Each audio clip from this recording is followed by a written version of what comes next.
బయట ఎలక్షన్స్ ఎలా జరుగుతున్నాయి సార్? చాలా పీస్ఫుల్గా ఉంది. ఎలక్షన్ సరళి కూడా చాలా బ్రహ్మాండంగా నడుస్తున్నది. గతం కంటే భిన్నంగా ప్రజలంతా ఉత్సాహంగా వచ్చి ఓటింగ్లో పాల్గొంటున్నారు. మరి ప్రతిపక్షం వాళ్ళు బై ఎలక్షన్ కదా, పోయినసారి కూడా మాకే ఇస్తారు, ఈసారి కూడా మాకే వేస్తారు అన్నట్టుగా మాట్లాడుతున్నారు.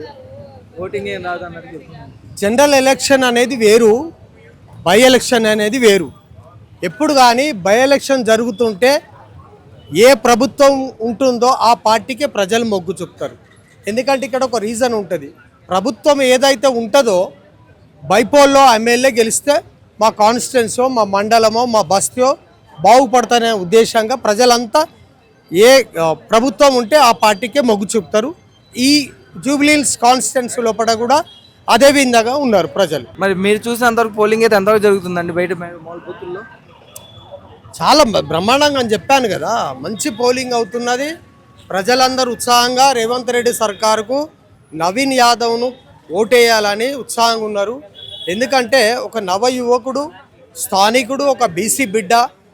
జూబ్లీహిల్స్ కాన్స్టిట్యున్సీలో మరి చాలా సమస్యలు ఉన్నాయి.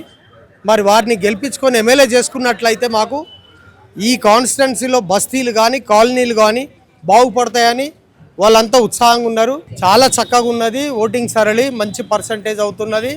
చాలా బ్రహ్మాండంగా ఓటింగ్లో అందరు ప్రజలంతా ఉత్సాహంగా పాల్గొంటున్నారు. Thank you sir.